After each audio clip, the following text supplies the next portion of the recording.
नमस्कार, S news मध्ये आपलं स्वागत। सविस्तर बातम्या पाहण्यापूर्वी पाहूया ठळक घडामोडी। अंधश्रद्धा निर्मूलन कायद्याची प्रभावी अंमलबजावणी करण्यासाठी नियमांची नियमावली करावी। कोल्हापुरातील अंधश्रद्धा निर्मूलन समितीची मुंबई उच्च न्यायालयाच्या कोल्हापूर सर्किट बेंचमध्ये याचिका दाखल।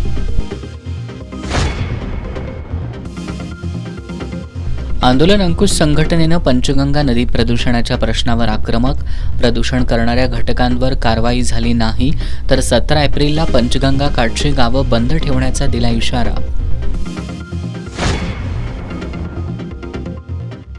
थकीत देयकं मिळावीत अन्यथा 15 एप्रिलपासून बेमुदत ठिय्या आंदोलन करणार, कोल्हापूर जिल्हा ठेकेदार संघाचा इशारा।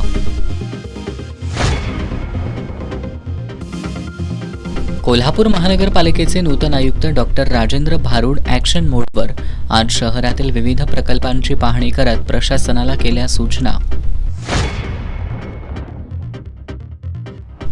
आणि रुकडीतील इंडेनच्या गॅस वितरणात गोंधळ, भर उन्हात रांगेत थांबूनही सिलेंडर मिळत नसल्यानं ग्राहक संतापले।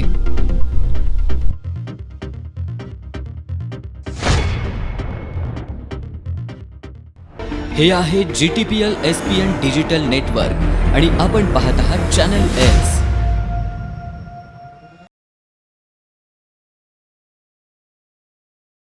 आंदोलन अंकुश संघटनेनं पंचगंगा नदी प्रदूषणाच्या प्रश्नावर आक्रमक भूमिका घेतली आहे।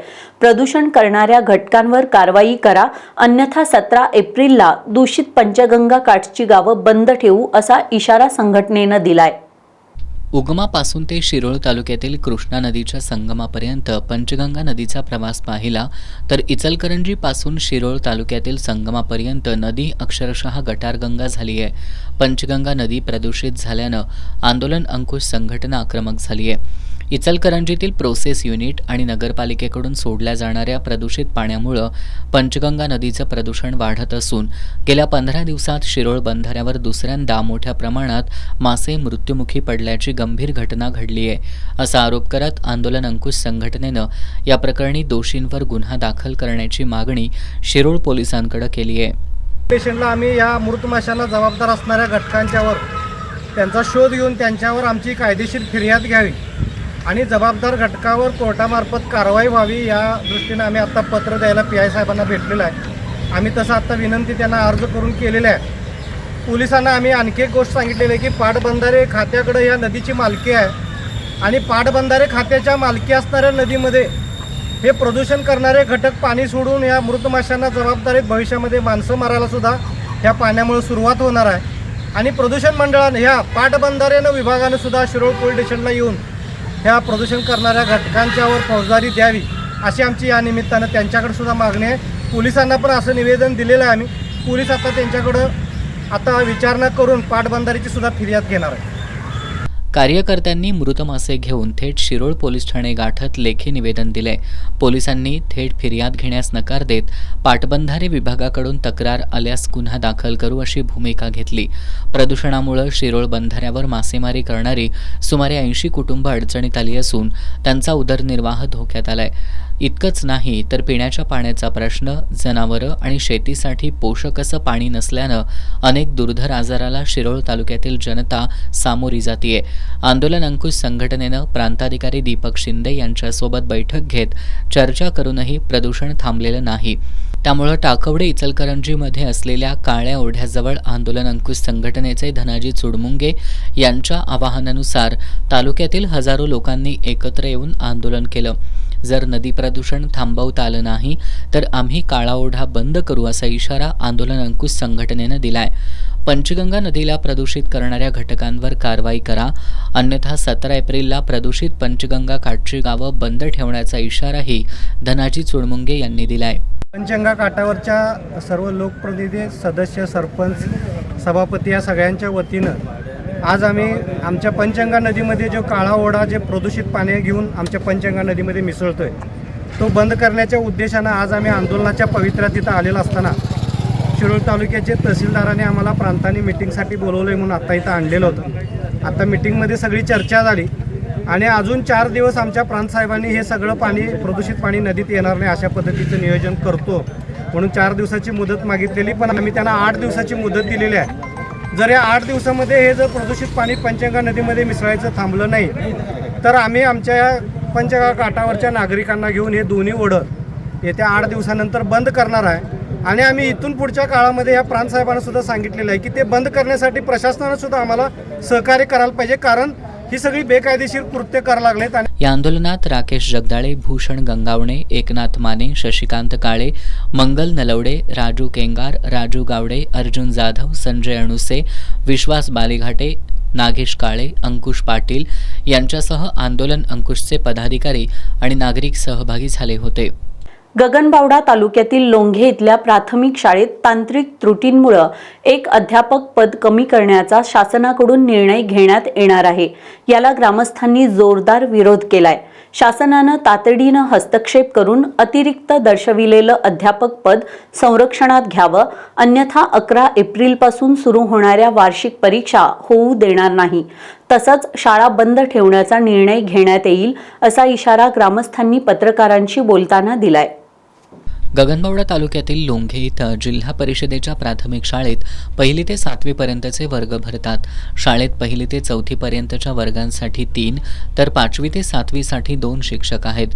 सन 2023-24च्या संच मान्यतेदरम्यान विद्यार्थ्यांची ऑनलाईन प्रणालीमध्ये नोंद करताना तत्कालीन शिक्षकांच्या कामचुकारपणामुळे इयत्ता 1लीची 13 विद्यार्थी संख्या दाखवली गेली नाही. त्यामुळे 1ली ते 5वी पटसंख्या 67 असताना ती ऑनलाईन 54 दिसतीये. या चुकीच्या नोंदीमुळे शाळेतील एक अध्यापक पद अतिरिक्त ठरतंय. त्यामुळे शासनाच्या नियमानुसार एक शिक्षक कमी होतोय.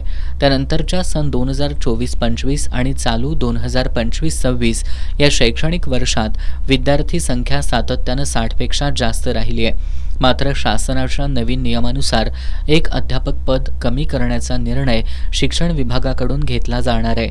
यामुळे ग्रामस्थांमधून तीव्र नाराजी व्यक्त होतीये.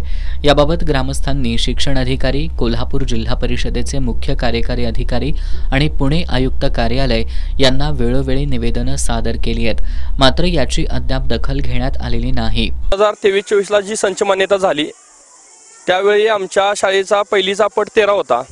संबंधित त्यावेळेचे तत्कालीन मुख्याध्यापक यांनी तो पट संच मान्यतेला 0 फॉरवर्ड केल्यामुळे संबंधित अधिकाऱ्यांनी पण तो पट 0 फॉरवर्ड केल्यामुळे आमच्या शाळेतील एक पद रिक्त झाले. आणि त्या रिक्त पद होण्यामागे आमच्या ग्रामस्थांचा, आमच्या पालकांचा कुठल्याही प्रकारचा संबंध नाही. आणि सदर पद आता त्या शिक्षकाचं कधीही समायोजन होईल. आणि जर त्या शिक्षकाचं समायोजन झालं, हा आमच्यावर खूप मोठा अन्याय आहे. आमच्या गावावर, आमच्या विद्यार्थ्यांच्यावर खूप मोठा अन्याय आहे. जर असं झालं तर आम्ही आज इशारा देतोय आमच्या ग्रामस्थांच्या वतीनं आणि आमच्या व्यवस्थापनाच्या वतीनं, तर आम्ही होणारी वार्षिक परीक्षा 11 तारखेपासून चालू होत्या, सदरची परीक्षा आम्ही होऊ देणार नाही आणि आम्ही शाळेला कुलूप लावणार. जर गंभीर्याने 2 दिवसात याचा निर्णय न झाल्यास आम्ही परीक्षा होऊ देणार नाही. एक शिक्षक कमी झाल्यास त्याचा विद्यार्थ्यांच्या शिक्षणावर गंभीर परिणाम होईल अशी भीती व्यक्त होतीये. गेली 2 वर्ष आम्ही या गोष्टीचा पाठपुरावा करत आहे, तरी पण शासनाने या गोष्टीकडे काही गांभीर्याने लक्ष दिलेले नाही. शासनानं तातडीनं हस्तक्षेप करून शिक्षक अतिरिक्त ठरवू नये अशी मागणी ग्रामस्थांनी केली आहे. याबाबत सकारात्मक निर्णय झाला नाही तर 11 एप्रिलपासून सुरू होणाऱ्या वार्षिक परीक्षा होऊ देणार नाही. तसंच शाळा बंद ठेवण्याचा निर्णय घेण्यात येईल असा इशारा ग्रामस्थांनी पत्रकारांशी बोलताना दिलाय. या पत्रकार बैठकीला शालेय समितीच्या उपाध्यक्षा सारिका पाटील, अश्विनी पाटील, कमल पाटील, अनिल कुंभार, दीपक पाटील, विनायक पाटील, सीमा कुंभार, पूजा पाटील, केतन मोळे, सचिन मोळे, इंद्रजित पाटील, संग्राम पाटील आदी उपस्थित होते. हातकणंगले तालुक्यातील रुकडीमधील इंडेन गॅसच्या वितरकांच्या भोंगळ कारभारामुळे सर्वसामान्य ग्राहकांचे हाल होत असून परिसरात तीव्र असंतोष पसरला आहे. गॅस सिलेंडरसाठी वारंवार एजन्सीकडून केवळ तारखा दिल्या जात असल्यानं आणि कार्यालय अनेकदा बंद राहत असल्यानं ग्राहकांनी आता आक्रमक पवित्रा घेतला आहे. इतर कंपन्यांचे वितरण सुरळीत असताना मग इंडियन ऑइलचे सिलेंडर मिळण्याबाबत अडचणी का असा सवाल ग्राहक उपस्थित करतायत. यावेळी सुट्टे पैसे नाहीत हे कारण देत 915 रुपयांच्या सिलेंडरसाठी 950 रुपये घेतले जात असल्याचाही प्रकार उघडकीला आलाय. चैत्राच्या रणरणत्या उन्हात गॅस सिलेंडरसाठीची ही भली मोठी रांग आहे रुकडीतील इंडेन गॅसचे वितरक शीलप्रभा इंडेन ग्रामीण वितरक यांच्या दारातील. बाजारपेठेत इतर कंपन्यांचे सिलेंडर वेळेवर मिळत असताना केवळ इंडियन ऑइलच्याच ग्राहकांना या समस्येचा सामना का करावा लागतोय असा संतप्त सवाल उपस्थित करत ग्राहकांनी या एजन्सीच्या वितरण व्यवस्थेवर प्रश्न उपस्थित केले. गॅस कधी मिळणार याचे समाधानकारक उत्तर एजन्सीकडून मिळत नसल्यानं ग्राहकांच्या संयमाचा बांध सुटल्याचं दिसून आलं. कारण नागरिकांना फार त्रास होतोय. उन्हात उभं राहायला लागते. वयस्कर माणसं आहेत सगळ्यांनी. तर सिनियर सिटीजन आहेत सगळे. किती दिवस सिलेंडर आणले? 4 महिने झाले सिलेंडर नाही आम्हाला. सकाळी किती वाजल्यापासून थांबलाय? सकाळी किती वाजल्यापासून थांबलाय लाईन? सकाळी आता 6 वाजल्यापासून आले तर रांगेत आम्ही. ग्रामपंचायत सदस्य शीतल खोत, राहुल माने, सिकंदर पेंढारी, संतोष रुकडीकर आणि माजी सदस्य संजय लोंढे यांनी ग्राहकांच्या समस्या जाणून घेत एजन्सी मालक जगताप यांच्याशी चर्चा केली. ग्राहकांची अडवणूक थांबवा आणि लवकरात लवकर तोडगा काढा अशा शब्दात त्यांनी एजन्सी मालक जगताप यांना सुनावलं. एजन्सी धारक जगताप यांच्या म्हणण्यानुसार त्यांनी कंपनीकडे मागणी नोंदवली आहे, परंतु कंपनीकडूनच स्टॉक उपलब्ध झालेला नाही. 210 सिलेंडर आलेले आहेत. आता तेवढं आमचं वाटप आहे. लोकांना 2 दिवसात आता 250 बुकिंग आहेत. एकूण कस्टमर किती? आमचं 3000 टोटल आहे. आता माणगावला 1-2 दिवसात नियोजन होईल. 50% व्यवस्था करणार. माणगावचं 150 आहेत. याउलट ग्राहक मात्र या विलंबासाठी एजन्सीचं ढिसाळ नियोजन जबाबदार असल्याचा आरोप करतायत. तुमच्याकडं एकूण ग्राहक आहेत 1000 ते 1500, तर तुम्ही टाक्या 300-400 मागवायला पाहिजे, जेणेकरून तुम्ही आलेल्या गॅस वितरक गॅसच्या ग्राहकांना तुम्हाला टाकी देता येत्या. तुम्ही देणार 160 मागवला आहे, 160मध्ये कोण मागणार? तुम्हाला माहीत आहे आपले ग्राहक आहेत 1000च्या वर, तर तुम्ही टाक्या 300-400 जास्तीत जास्त टाकी मागवली पाहिजे ना. एका गाडीमध्ये किती टाक्या बसतात? 360 तरी टाक्या मागवायला पाहिजे होत्या. या प्रकरणाची सखोल चौकशी करून या विलंबासाठी नक्की जबाबदार कोण हे स्पष्ट होणं गरजेचं आहे. वारंवार होणाऱ्या त्रासाला कंटाळून रुकडीतील ग्राहकांनी आता पर्यायी व्यवस्थेची मागणी केली आहे. जर सध्याची एजन्सी सेवा देऊ शकत नसेल तर आमचे कनेक्शन दुसऱ्या एजन्सीकडे वर्ग करून द्या अशी मागणी काही ग्राहकांनी केली. ह्या टाकीचं गेलं कुठे आहे? एवढी तुम्ही टाकीचं कनेक्शन दिलाय, त्या टाक्या गेल्या कुठं? त्याचं उत्तर आम्हाला पाहिजे. नाही तर ज्यापासून कनेक्शन मी घेतलंय त्यापासून माझं पैसे परत द्यायचं आणि यांचं कनेक्शन कट करून द्यायचं मला. ग्राहकांना दुसऱ्या एजन्सीचा पर्याय मिळाला तर सेवा सुधारेल असं ग्राहकांचं म्हणणं आहे. मी संतोष आकाराम दगडे. गेले 1.5-2 महिने झाले सिलेंडर आम्हाला मिळालेलं नाही आणि इथे कृपया लक्ष द्या. आणि राहिलेला विषय कसा की आम्ही चुलीवर स्वयंपाक करत असताना आज इथं रांगेत उभा राहून आम्हाला सिलेंडर मिळत नाही. तरी पण तुम्ही सगळ्यांनी लक्ष ठेवून आम्ही कामधाम सोडून इथं उभा राहिलेलो आहे. टाईम टू टाईम आम्हाला सिलेंडर मिळावे एवढीच विनंती आहे. जर महिन्याला सिलेंडर उपलब्ध व्हावा या प्रशासनाने याची नोंद घ्यायची आहे पूर्णपणे.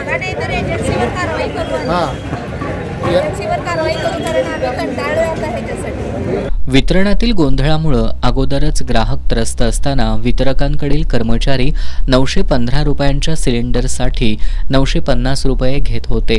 ग्राहकांनी याबद्दल जाब विचारल्यानंतर सुट्टे पैसे नसल्याचं कारण देण्यात येत होतं. टाकी कितीला इथं? 915. तुम्ही घ्यायला 950. सुट्टी पुन्हा सुट्टी नाही. सुट्टी कोण दिला तो? गेल्या 4 दिवसांपासून गॅसच्या प्रतीक्षेत असलेले ग्राहक आज पहाटे 5 वाजल्यापासून रांगेत उभे होते.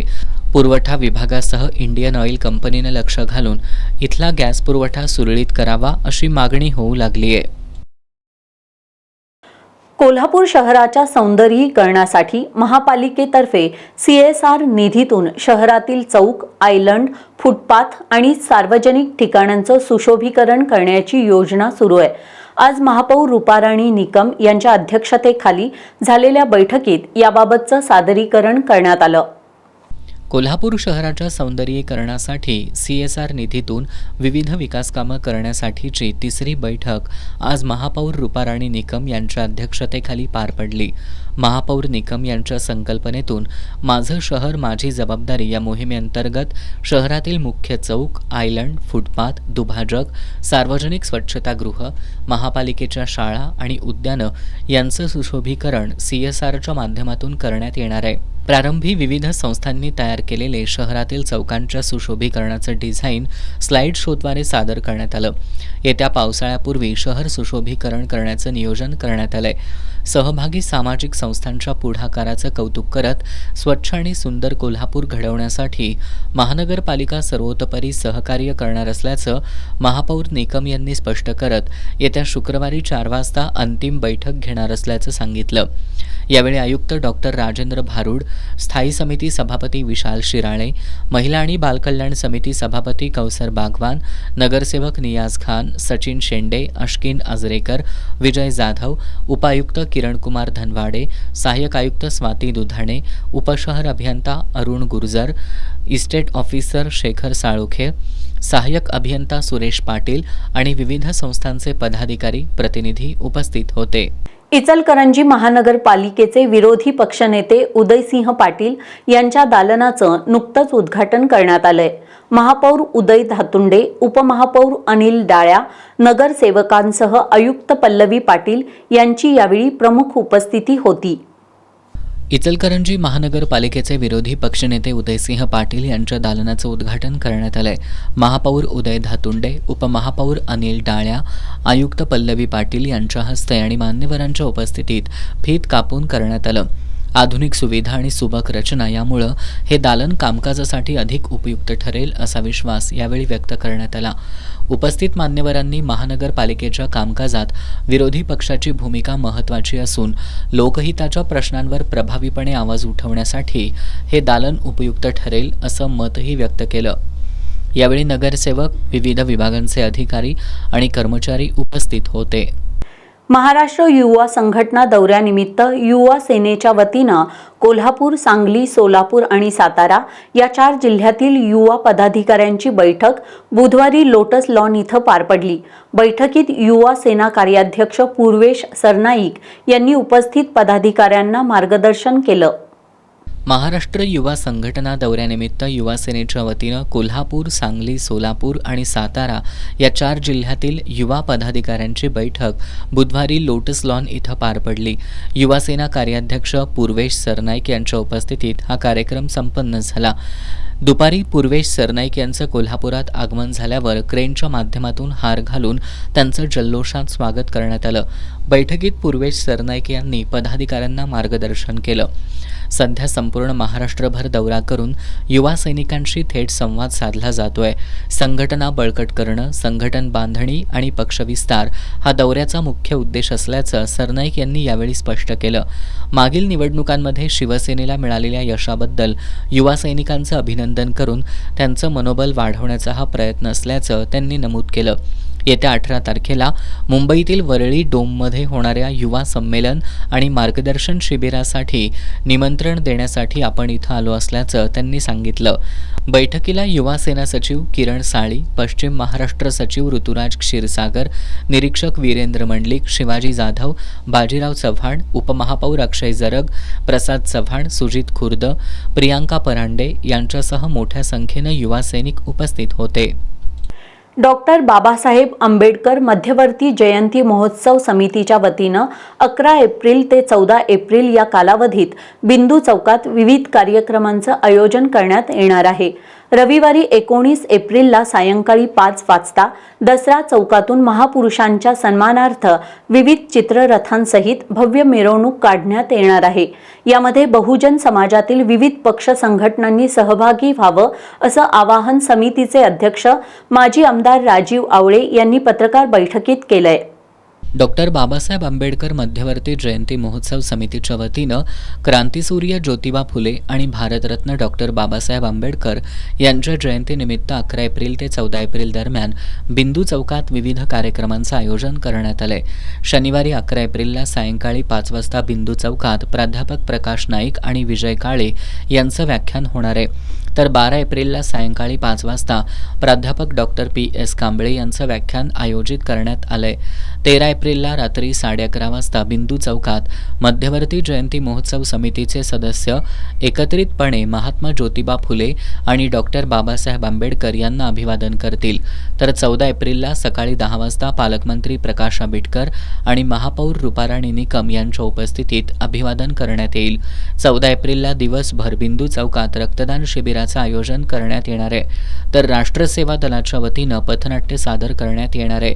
19 एप्रिलला सायंकाळी 5 वाजता दसरा चौकातून महापुरुषांच्या सन्मानार्थ विविध चित्ररथांसह भव्य मिरवणूक काढण्यात येणार आहे. ही मिरवणूक पारंपरिक वाद्यांच्या गजरात बिंदू चौक, छत्रपती शिवाजी महाराज पुतळा, महापालिका, दसरा चौक या मार्गावरून काढण्यात येईल. या मिरवणुकीचं उद्घाटन खासदार शाहू महाराज छत्रपती आणि माजी आमदार मालोजीराजे छत्रपती यांच्या उपस्थितीत होणार आहे. मध्यवर्ती जयंती महोत्सव समितीच्या वतीनं आयोजित करण्यात आलेल्या कार्यक्रमाला बहुजन समाजातील सर्व पक्ष संघटनांनी मोठ्या संख्येनं उपस्थित राहावं असं आवाहन समितीचे अध्यक्ष माजी आमदार राजीव आवळे यांनी पत्रकार बैठकीत केलं. या पत्रकार बैठकीला माजी आमदार सुजित मिरचेकर, नगरसेवक दुर्वास कदम, DG भास्कर, उत्तम कांबळे, प्राध्यापक सोमनाथ घोडेराव, सुभाष देसाई, बाळासाहेब देशमुख, बाळासाहेब वाशीकर, अस्मिता दिघे, विकी कांबळे आदी उपस्थित होते. जग तिसऱ्या महायुद्धाच्या उंबरठ्यावर उभं असताना सर्वत्र शांती आणि सद्भावना निर्माण करण्याची ताकद भारतीय विचारांमध्ये आणि नवकार मंत्रांमध्ये असून हा मंत्र आता समाज मंत्र व्हावा आणि हीच भारताची जागतिक पातळीवरील विधायक ओळख ठरेल अशा भावना आचार्य विजय अभय शेखर सुरीश्री लक्ष्मीसेन महास्वामीजी यांनी व्यक्त केल्यात. महावीर जयंतीचं औचित्य साधून जितोच्या वतीनं महासैनिक दरबार इथं आयोजित नवकार महामंत्र पठण या कार्यक्रमात ते बोलत होते. भगवान महावीर जयंती महोत्सवाचं औचित्य साधून जैन इंटरनॅशनल ट्रेड ऑर्गनायझेशन जितोच्या वतीनं जगभरात विविध देशात 130 ठिकाणी आणि भारतामध्ये 8,000हून अधिक ठिकाणी नवकार महामंत्र सामुदायिक पठण कार्यक्रम आयोजित करण्यात आला होता. कोल्हापूर जिल्ह्यातही मुख्य कार्यक्रम महासैनिक दरबार हॉलमध्ये संपन्न झाला. संपूर्ण जगामध्ये युद्ध, संघर्ष, आतंकवाद, दुराचार, हिंसाचार वाढत असताना संपूर्ण विश्वामध्ये शांतता प्रस्थापित व्हावी आणि सुख, शांती, आनंद पसरावा या उद्देशानं जैन इंटरनॅशनल ट्रेड ऑर्गनायझेशन जितो अपेक्स या कार्यक्रमांतर्गत देशभरातून 3 कोटींहून अधिक लोक सहभागी झाले होते. कोल्हापूर जिल्ह्यात 34,000हून अधिक लोक सहभागी झाले होते. महासैनिक दरबार हॉलमध्ये पार पडलेल्या या नवकार महामंत्र पठण कार्यक्रमाला पोलीस अधीक्षक योगेश कुमार गुप्ता, महापौर रुपाराणी निकम, ललित गांधी यांनी उपस्थिती लावून शुभेच्छा दिल्या. यावेळी बोलताना जग तिसऱ्या महायुद्धाच्या उंबरठ्यावर उभं असताना सर्वत्र शांती आणि सद्भावना निर्माण करण्याची ताकद भारतीय विचारांमध्ये आणि नवकार महामंत्रामध्ये असून हा मंत्र आता समाजमंत्र व्हावा हीच भारताची जागतिक पातळीवर विधायक ओळख ठरेल अशा भावना आचार्य विजय अभय शेखर सुरीश्री लक्ष्मीसेन महास्वामीजी यांनी व्यक्त केल्यात. जितो कोल्हापूर चॅप्टरच्या उपक्रमात पद्माकर कापसे, नाना पाटील, किरण मिठारी, जयेश ओसवाल, माजी नगरसेवक ईश्वर परमार, राजू मेंच, संजय उपाध्ये यांच्यासह शहर आणि ग्रामीण भागातील सर्व दिगंबर, श्वेतांबर, स्थानकवासी, तेरापंथी या सर्व पंथीय जैन मंदिरांमध्ये नवकार महामंत्र पठण करण्यात आलं. या उपक्रमाच्या यशस्वीतेसाठी गेली 1.5 महिना जितो कोल्हापूरचे चेअरमन रवी संघवी, मानद सचिव अनिल पाटील, समन्वयक जितेंद्र राठोड, राजीव परीख, रवींद्र देवमोरे, यूथ विंगचे चेअरमन प्रतीक ओसवाल, माया राठोड, गिरीश शहा यांच्यासह जितोच्या सदस्यांनी विशेष परिश्रम घेतले. शिक्षकांनी वेळेला अधिक महत्त्व देण्याबरोबरच मुलांच्या प्रगतीला चालना मिळेल असे उपक्रम राबवण्यासाठी प्रयत्न करावा असं प्रतिपादन प्राथमिक शिक्षणाधिकारी डॉक्टर मीना शेणकर यांनी केलं. वाढदिवस आनंदाची पेरणी या कार्यक्रमाप्रसंगी त्या बोलत होत्या. कोल्हापुरातील खासगी प्राथमिक शाळेतील काही शिक्षकांनी एकत्र येत आपल्या वाढदिवसानिमित्त म्हणून स्वेच्छेनं समन्वय समिती स्थापन केली आहे. या समितीमार्फत त्यांनी वाढदिवस आनंदाची पेरणी ही संकल्पना राबवली आहे. या संकल्पनेतून आज राजारामपुरीतील नेहरू विद्यालयात शहरातील 12 खासगी शाळांमधील गरजू 101 विद्यार्थ्यांना गणवेशाचे वाटप करण्यात आलं. यावेळी मधुरिमा राजे छत्रपती, महाराणी शांतादेवी गायकवाड गृहशास्त्र शिक्षण संस्थेच्या सेक्रेटरी बीना मोहिते यांची प्रमुख उपस्थिती होती. कार्यक्रमाच्या अध्यक्षस्थानी प्राथमिक शिक्षण अधिकारी डॉक्टर मीना शेंडकर होत्या. यावेळी प्राथमिक शिक्षण अधिकारी डॉक्टर मीना शेंडकर यांनी शाहू महाराजांच्या कोल्हापूर नगरीत काम करत असताना मोठं समाधान मिळतंय असं सांगत शिक्षकांनी वेळेला अधिक महत्त्व द्यावं आणि मुलांच्या प्रगतीला चालना मिळेल असे उपक्रम राबवावेत असा सल्ला त्यांनी शिक्षकांना दिला. कार्यक्रमावेळी आदर्श शिक्षकांचा विशेष सन्मान करण्यात आला. यावेळी उपशिक्षणाधिकारी R.V. कांबळे, नेहरू विद्यालयाच्या मुख्याध्यापिका रजनी कोळी, समन्वय समितीचे स्नेहलकुमार रेळेकर, T.R. पाटील, राजेश कोंडेकर, नितीन पानारी, सारिका पाटील, गणेश बांबर, सुनीता हंकारे, अजित सांडुगडे आणि विद्यार्थी उपस्थित होते. अंधश्रद्धा निर्मूलन कायद्याची प्रभावी अंमलबजावणी करण्यासाठी नियमांची गरज आहे. हा कायदा अस्तित्वात येऊन 12 वर्षे झाली तरीही राज्य सरकारनं कायद्याला पूरक नियमावली केलेली नाहीये. यामुळे अनेक अन्यायग्रस्त पीडित व्यक्तींना कायद्याची प्रभावी मदत मिळण्यात अडचण येते. यामुळे या कायद्याच्या अंमलबजावणीसाठी नियमावली करावी अशी मागणी करत कोल्हापुरातील अंधश्रद्धा निर्मूलन समितीच्या वतीनं मुंबई उच्च न्यायालयाच्या सर्किट बेंचमध्ये याचिका दाखल केली आहे. महाराष्ट्र नरबळी आणि इतर अमानुष अनिष्ट अघोरी प्रथा आणि जादूटोणा यांना प्रतिबंध घालण्याबाबत आणि त्यांचं समूळ उच्चाटन करण्याबाबत तत्कालीन मुख्यमंत्री पृथ्वीराज चव्हाण यांनी 26 ऑगस्ट 2013 रोजी अंधश्रद्धा निर्मूलन कायदा अंमलात आला. परंतु 12 वर्ष झाल्यावरही या कायद्याच्या अंमलबजावणीसाठी पूरक नियमावली करण्यात सरकारनं उदासीनता दाखवली आहे. त्यामुळे पीडितांना न्याय मिळत नाही.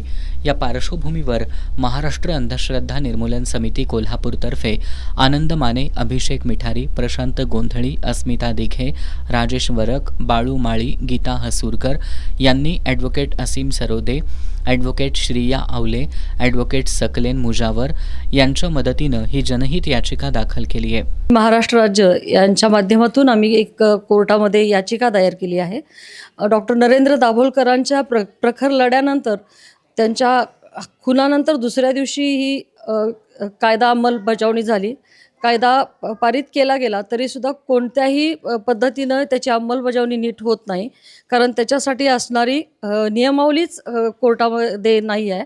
आणि त्याचाच परिणाम असा होतो की कोल्हापूर जिल्ह्यातच नव्हे तर संबंध महाराष्ट्रभर पुन्हा पुन्हा नव्याने मोठमोठे बुवा बाबा डोकं वर काढतात आणि खूप वाईट पद्धतीनं लोकांची लूट करतात. हे फक्त केवळ महाराष्ट्रातच नव्हे तर कर्नाटकात आणि भारतभरात हे याचं खूप मोठं प्रस्थ वाढलेलं आहे. आणि याच्यासाठी प्रखर अंमलबजावणी व्हावी, कोर्टाने त्याची दखल घ्यावी, यासाठी आम्ही हा लढा लढत आहोत. अभिषेक मिठारी झालंच तर सुजाता म्हेत्रे, गीता हसूरकर, अनिल चव्हाण, रमेश वडणगेकर, किरण गवळी, बाळू माळी, गोंधळी सर अशा अनेकांनी आम्ही मिळून याचिका कोर्टात दायर केली आहे. आणि जोपर्यंत या कायद्याची अंमलबजावणी प्रखरपणे होत नाही, कुठल्याही पोलीस स्टेशनमध्ये आम्हाला विशेष अधिकारी अंधश्रद्धा निर्मूलनाच्या साठी लागणारा अधिकारी तिथं असं तपास अधिकारी आम्हाला पाहिजे आहे, याची आम्ही मागणी करत आहोत. बुवा बाबा ट्रॅप होतात, त्याच्यात कोर्टात केस दायर होते, गुन्हा दाखल होऊन सुद्धा जामिनावर सुटलेले बुवा बाबा पुन्हा त्याच ताकदीनं काम करतात. या अनुषंगाने न्यायालयानं याच्याकडे लक्ष दिलं पाहिजे आणि प्रखर कारवाई यांच्या बाबतीत, कडक कारवाई यांच्या बाबतीत केली जावी, अशा मागणीसाठी हा लढा आम्ही सातत्यानं लढत राहू. राज्याचे मुख्य सचिव, विधी आणि न्याय विभागाचे सचिव, महाराष्ट्राचे पोलीस महासंचालक, महिला आणि बालविकास मंत्रालय तसंच सामाजिक न्याय आणि विशेष सहाय्यता विभाग यांना याचिकेत प्रतिवादी करण्यात आले. आता जाणून घेऊयात महत्त्वाच्या घडामोडी संक्षिप्त स्वरूपात. फास्ट न्यूजचे प्रायोजक गोकुळ. आ आ आई येस ब ब बदक क क कणीदार ख ख खमंग ग ग गोकुळ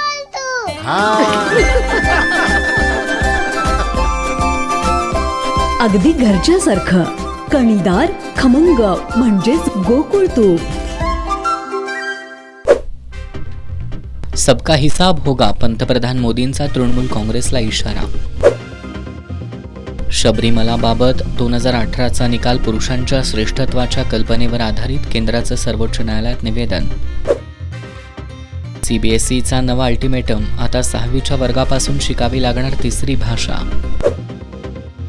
बारामती विधानसभा पोटनिवडणुकीतून अखेर काँग्रेसची माघार, हर्षवर्धन सपकाळांनी दिली माहिती. पार्थ पवारांच्या शपथविधीत पेहराव ठरला चर्चेचा, अजित पवारांच्या शैलीत गुलाबी जॅकेट परिधान. कोल्हापुरातील महाराणा प्रताप चौकात जुन्या घराच्या दुरुस्तीचं काम सुरू असताना स्लॅब कोसळून स्वप्नील खुराडे आणि वैभव कदम हे 2 कामगार जखमी झालेत. अग्निशमन दलाच्या जवानांनी तात्काळ मदत कार्य राबवत जखमींना बाहेर काढलं असून त्यांच्यावर CPR-मध्ये उपचार सुरू आहेत. कोल्हापुरातील महाराणा प्रताप चौकात आरिफ मुल्ला हे त्यांच्या कुटुंबियांसमवेत राहतात. आज दुपारी 2 वाजण्याच्या सुमाराला मुल्ला यांच्या घराच्या दुरुस्तीचं काम सुरू असताना स्लॅब कोसळला. या स्लॅबखाली 2 कामगार अडकले. यावेळी घटनास्थळी गोंधळ उडाला. बघ्यांचीही गर्दी झाली होती. कोल्हापूर महापालिकेच्या अग्निशमन दलाला याची माहिती मिळाली. त्यानंतर अग्निशमन दलाचे जवान तात्काळ घटनास्थळी दाखल झाले. त्यांनी मदतकार्य राबवत स्लॅबखाली अडकलेल्या स्वप्नील खुराडे आणि वैभव कदम या दोघांना सुखरूप बाहेर काढून उपचारासाठी CPR-ला पाठवलं. आज दुपारी कंट्रोल रूमला फोन आला होता की महाराणा प्रताप चौक कोंबडी बाजारच्या इथे काहीतरी घराचं काम करत असताना स्लॅब पडून 2 व्यक्ती स्लॅबमध्ये अडकले असं वर्दी होती.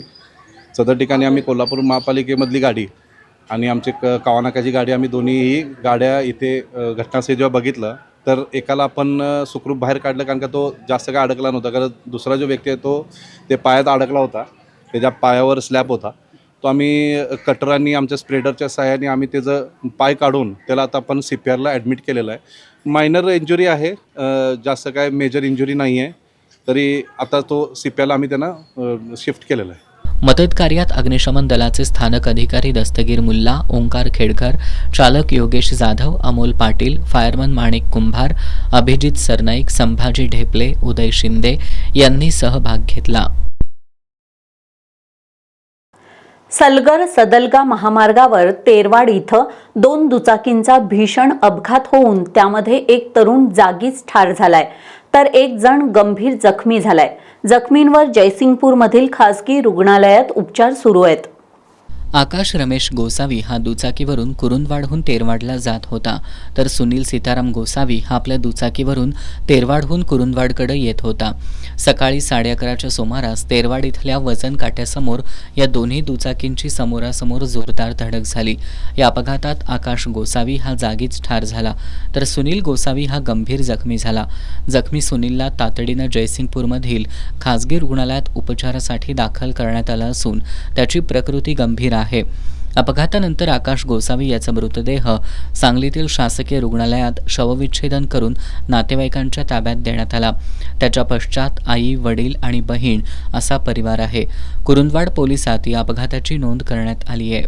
भारतरत्न डॉक्टर बाबासाहेब आंबेडकर यांची जयंती 14 एप्रिल रोजी होणार आहे. या अनुषंगानं राजारामपुरी आणि लक्ष्मीपुरी पोलीस ठाण्यात पोलीस अधीक्षक प्रिया पाटील यांच्या मार्गदर्शनाखाली नुकतीच बैठक पार पडली. यावेळी जातीय सलोखा राखला जावा, वेळेचं बंधन पाळलं जावं, ध्वनी मर्यादेचं पालन करावं यासह विविध सूचना करण्यात आल्यात. कायद्याच्या मर्यादेत राहून उत्सव साजरा करण्याची ग्वाही शहरातील विश्वरत्न डॉक्टर बाबासाहेब आंबेडकर जयंती उत्सव समितीच्या वतीनं देण्यात आली. भारतरत्न डॉक्टर बाबासाहेब आंबेडकर यांची जयंती मंगळवारी 14 एप्रिलला देशभरात साजरी होतीये. कोल्हापुरात साजऱ्या होणाऱ्या जयंतीचं औचित्य साधून शहर पोलीस अधीक्षक प्रिया पाटील यांच्या उपस्थितीत राजारामपुरी आणि लक्ष्मीपुरी पोलीस ठाण्यात डॉक्टर बाबासाहेब आंबेडकर प्रेमी आणि विश्वरत्न डॉक्टर बाबासाहेब आंबेडकर जयंती उत्सव समितीसोबत बैठकीचं आयोजन करण्यात आलं होतं. या बैठकीत लक्ष्मीपुरीचे पोलीस निरीक्षक श्रीराम कन्हेरकर, राजारामपुरीचे पोलीस निरीक्षक सतीश होडगर यांनी सार्वजनिक मंडळांनी जयंतीनिमित्त आयोजित केलेल्या विविध उपक्रमांची माहिती घेतली. महापुरुषांच्या जयंतीवेळी कायदा सुव्यवस्था बाधित राहण्यासाठी प्रयत्न करावेत. आक्षेपार्ह स्टेटस कुणीही ठेवू नयेत. एखाद्याची बदनामी होईल अशी कृत्य घडू नयेत. मिरवणुकीत ध्वनी प्रदूषण होणार नाही याची दक्षता घ्यावी. शिस्तबद्ध मिरवणूक असावी, त्यासाठी चांगले स्वयंसेवक नेमावेत. मिरवणुकीसाठी एकच दिवस निश्चित करावा. सायलेन्सर काढून वाहनं दिवसरात्र पळवू नयेत, अशा सूचना शहर पोलीस उपअधीक्षक प्रिया पाटील यांनी उपस्थितांना केल्या. विधायक उपक्रमांना पोलीस दलाचं पाठबळ राहील अशी ग्वाही देखील त्यांनी दिली. कायद्याच्या मर्यादेत राहून उत्सव साजरा करण्याची ग्वाही शहरातील विश्वरत्न डॉक्टर बाबासाहेब आंबेडकर जयंती उत्सव समितीच्या वतीनं देण्यात आली आहे. यावेळी प्रवीण बनसोडे, नामदेव नागटिळे, दावीद भोरे, अशोक कांबळे, सुशील कोल्हटकर, देवदास बानकर, अमोल कांबळे, विनोद लिंगणूरकर, रजनीकांत सरनाईक, स्वाती काळे, गणेश कांबळे, सूरज कांबळे, गौरव चोपडे, SP कांबळे, यश कांबळे आदी उपस्थित होते. इचलकरंजीतील पंचगंगा नदी परिसरात रात्रीच्या सुमाराला गायींची बेकायदेशीर वाहतूक करणारा टेम्पो चालक सिद्धार्थ पाटील आणि अन्य एकाला बजरंग दलाच्या कार्यकर्त्यांनी पकडून पोलिसांच्या ताब्यात दिलं. पोलिसांनी गायींची बेकायदेशीर वाहतूक केल्याप्रकरणी संबंधित चालकावर गुन्हा दाखल केलाय. बजरंग दलाचे काही कार्यकर्ते इचलकरंजीतील पंचगंगा नदी परिसरात गस्त घालत होते. त्यावेळी त्यांना एक संशयास्पद टेम्पो आढळून आला. कार्यकर्त्यांनी संबंधित टेम्पो अडवून त्याची पाहणी केली. त्यांना टेम्पोमध्ये 4 गायी असल्याचं आढळून आलं. त्यांनी टेम्पो चालक सिद्धार्थ पाटील याला याबाबत विचारणा केली असता त्यानं उडवाउडवीची उत्तरं दिली. त्यामुळे संतप्त झालेल्या कार्यकर्त्यांनी तात्काळ टेम्पोसह चालक पाटील आणि अन्य एकाला गावभाग पोलीस ठाण्यात आणलं. पोलिसांनी घटनास्थळाची माहिती घेतली आणि चालकाची सखोल चौकशी केली. चौकशीनंतर गायींची बेकायदेशीर वाहतूक केल्याप्रकरणी चालकाविरोधात गुन्हा दाखल केला असून त्याला पोलिसांनी ताब्यात घेतलंय. टेम्पोतील गायी देखभालीसाठी शिवराणा गोशाळेत दाखल करण्यात आल्यात. पन्हाळा तालुक्यातील गोलिवडेमधील प्रवीण सर्जेराव अतिग्रे याचं लग्न ठरत नव्हतं. याचा गैरफायदा घेत त्याच्या 2 मित्रांनी लग्न लावू असं आमिष दाखवून अतिग्रे यांची 1,82,000 रुपयांची फसवणूक केली आहे. पृथ्वीराज शहाजी भोसले आणि विकास अर्जुन चौगुले अशी संशयितांची नावं असून दोघांना पन्हाळा पोलिसांनी अटक केली आहे. आज पन्हाळा न्यायालयात हजर केलं असता न्यायालयानं त्यांना 2 दिवसांची पोलीस कोठडी सुनावली आहे. पन्हाळा तालुक्यातील गोलिवडेमधील प्रवीण सर्जेराव अत्तिग्रे हे गावातील भैरवनाथ देवाचे पुजारी आहेत. त्यांचं लग्न ठरत नसल्याचा फायदा घेऊन अत्तिग्रे यांचे मित्र असलेल्या पन्हाळा तालुक्यातील तेलवीमधील पृथ्वीराज शहाजी भोसले आणि कोतोलीतील विकास अर्जुन चौगुले या दोघांनी एक मुलगी तयार आहे म्हणून मुलीचा बोगस फोटो अत्तिग्रे यांना दाखवला. त्या मुलीला वडील नाहीत. त्या मुलीच्या चुलत्याला आणि भाऊजीला पैसे द्यावे लागतील, नाहीतर ते मुलीचं दुसरीकडे लग्न ठरवतील असं सांगून प्रवीण अत्तिग्रे यांच्याकडून दोघांनी पैसे घेतले. आम्ही मुलीच्या नातेवाईकांशी बोलणी करायला जातोय. मुलीच्या मामाला पैशांची गरज आहे. मुलीचे 4 तोळे दागिने पॉलिश करायला 15,000 रुपये लागतील अशी कारणं देत संशयितांनी अत्तिग्रे यांच्याकडून वेळोवेळी पैसे उकळलेत. संशयितांनी स्वतःच्या कापड दुकानात जाऊन लग्नाचा बस्ता काढला आणि त्याचे पैसे घेतले. त्यानंतर प्रवीण अत्तिग्रे यांची नरसोबाची वाडीत नारायण नागबळी शांती करून 8,000 घेतले. मुलीची आजी वारली असं सांगून आरोपींनी लग्न पुढं ढकललं. त्यानंतर 3 मे रोजी आपलं लग्न असल्यानं फिर्यादी प्रवीण अत्तिग्रे आणि कुटुंबातील सदस्यांनी जेवणासाठीचं तसंच लग्नासाठीचे सर्व साहित्य खरेदी केलं होतं. मात्र ऐनवेळी संशयितांनी 2 मे रोजी मुलगी लग्नाला तयार नाही, आपण अजून महिनाभर थांबू असं सांगितलं.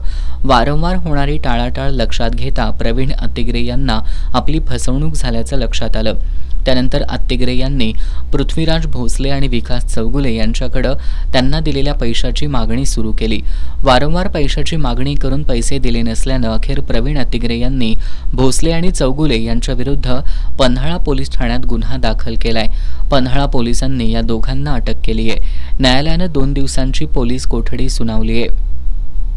सतेज चषक फुटबॉल स्पर्धेत आज वेताळमाळ तालीम मंडळ विरुद्ध बालगोपाल तालीम मंडळ अशी लढत झाली. वेताळमाळ संघानं 1-0 गोल फरकानं ही लढत जिंकत उपांत्य फेरीत प्रवेश केला. छत्रपती शाहू स्टेडियमवर सुरू असलेल्या सतेज चषक फुटबॉल स्पर्धेत आजचा सामना वेताळमाळ तालीम मंडळ विरुद्ध बालगोपाल तालीम मंडळ यांच्यात खेळवण्यात आला. सामन्याच्या पूर्वार्धात वेताळमाळच्या रेहान मुजावरच्या फ्री किकवर आकाश माळीनं मारलेला फटका गोलपोस्ट जवळून गेला. पूर्वार्धात बालगोपालच्या 2 संधी वाया गेल्या. पूर्वार्धात सामना गोल 0 बरोबरीत राहिला. उत्तरार्धात 49व्या मिनिटाला वेताळमाळच्या राहुल पाटील यानं मैदानी गोल करत संघाला आघाडी मिळवून दिली. यानंतर बालगोपालकडून गोलफेडीसाठी प्रयत्न झाले, मात्र त्यांना यश आलं नाही. सामना वेळेपर्यंत 1-0 अशी आघाडी कायम राखत वेताळमाळ तालीम मंडळानं हा सामना जिंकला. या विजयामुळे वेताळमाळचा उपांत्य फेरीतील प्रवेश निश्चित झाला. या सामन्यात वेताळमाळकडून शोएब बागवान, सर्वेश वाडकर, आकाश माळी, आकाश मोरे यांनी, तर बालगोपालकडून फेला, ऋतुराज पाटील, अभिनव साळोखे, रोहित कुरणे, देवराज मंडलिक यांनी उत्कृष्ट खेळाचं प्रदर्शन केलं. उद्या खंडोबा तालीम मंडळ विरुद्ध संयुक्त जुना बुधवार पेठ यांच्यात लढत होणार आहे. शेवटी पुन्हा एक नजर आजच्या ठळक घडामोडींवर. अंधश्रद्धा निर्मूलन कायद्याची प्रभावी अंमलबजावणी करण्यासाठी नियमांची नियमावली करावी. कोल्हापुरातील अंधश्रद्धा निर्मूलन समितीची मुंबई उच्च न्यायालयाच्या कोल्हापूर सर्किट बेंचमध्ये याचिका दाखल.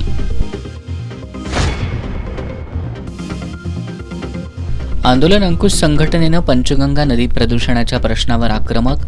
प्रदूषण करणाऱ्या घटकांवर कारवाई झाली नाही तर 17 एप्रिलला पंचगंगा काठची गावं बंद ठेवण्याचा दिला इशारा. थकीत देयकं मिळावीत अन्यथा 15 एप्रिलपासून बेमुदत ठिय्या आंदोलन करणार. कोल्हापूर जिल्हा ठेकेदार संघाचा इशारा.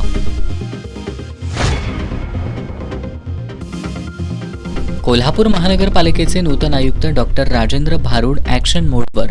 आज शहरातील विविध प्रकल्पांची पाहणी करत प्रशासनाला केल्या सूचना. आणि रुकडीतील इंडेनच्या गॅस वितरणात गोंधळ. भर उन्हात रांगेत थांबूनही सिलेंडर मिळत नसल्यानं ग्राहक संतापले.